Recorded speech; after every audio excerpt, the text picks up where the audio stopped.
mutya kibe nti muli bulungi.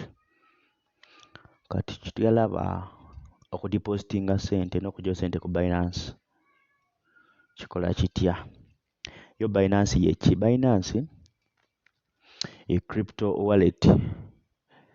Wallet etereka cryptocurrency ezingola zi bitcoins, Ethereum, USDT.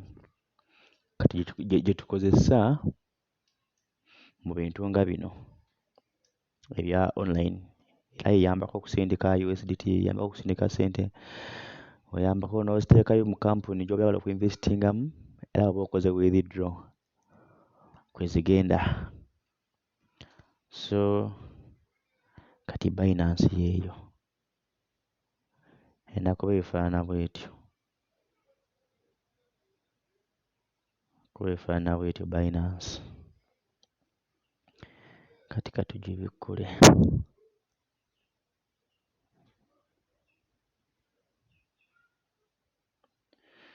Gibikkule. Kati bw'oba oyagala kudipositinga oba okussaako ssente erina okuba nga eri verified. Ky'olina okyetegereza. Kati kankolage eri verified ebifaanana etyo. Ogenda wano ku home. Ku home n'ogenda mu kafaananyi ku side z'eno. Ogiraba? Kati eno eraga mbu eri verified. Kitegeera? Awo. Verified.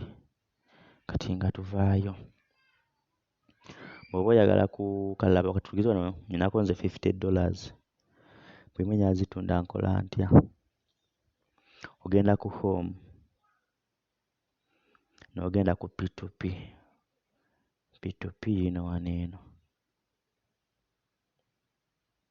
P2P eyo. Kati ng'ogendawo.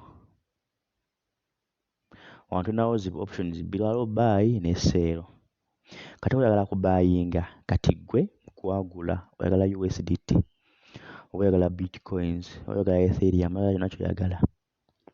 Kati ojja kugenda wano eno. Wano waliwo USDT, bitcoins, Binance USDT, zonna Ethereum zonna we ziri wano eno.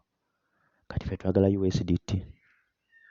USDT ojja kuselectinga nga zigwa mu ssente mmeka. Kitegeera? Awo ssente mmeka, payment method, wasalawo. Kitegeera? Olina okwetegereza wano awantu. Kano ka currency kano kuba nkali mu Uganda shillings. Kuba oli mu Uganda. Kano kuba kali mu Uganda shillings. Kati ffe twagala kugula payment amount ssente nga ziri mu range ya ssente mmeka? Ya $40. Tugeza payment method oyagala ki? Oyagala Airtel. Kati eno filter y'emu n'eri payment ne gundi ne amount wano eno. Kati ng'ojolaba bano bonna bolaba ba traders. Bonna ba traders. Bonna bolaba. Bw'oyagala gw'ogulako bonna ba traders.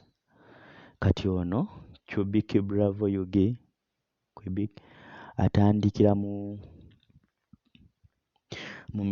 miliyoni 2 n'akoma ku miliyoni 4. Kati nze ayagala $100 ono basinza mugulako.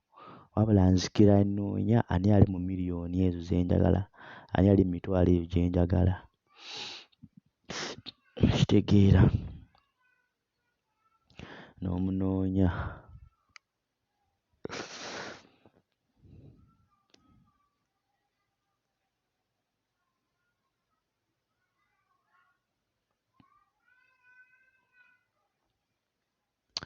N'ogenda wano oba Uganda shillings tuzagala mu mitwalo 40. Kitegeera? Kati wano we crypto n'ogamba USDT nja USDT 10, $10 mu emu. Ne bagamba 10, n'ogamba ya 10 mu emu, 10 mu emu za $39 n'ezigwamu. Ojja genda wano ku buy. Kati the ad is now offline. Kati n'obudde ono nyini katale kano, nyini gundi USDT zino tayinaako. Kati oba ojja genda onoonye omulala. Tunoonye omulala tugende tunoonye ani? Tulabe ono. Tumugambe twagala $10. 10. Tugenze ku buy. Wano Binance, wano bw'oba oyagala USDT gwalina okusooka n'osindika ssente era ekikulaga make payments. Make payments. N'ogenda ku make payments gaagana amannya. Osobola okusindika before tonnamukubira. Naye olwa speed nga kwanguwa osobola okusooka n'omukubira n'omugamba ngenda kuteerako ssente, nja kunkolako mangu. Naye kyagadde osobola okumusindikira. Bw'omala okusindika ssente n'onyiga ku transfer. Wano ku transferred notify eseera. Wano wennyini wano. Awo n'onyiga awo n'olaga mbu transferred.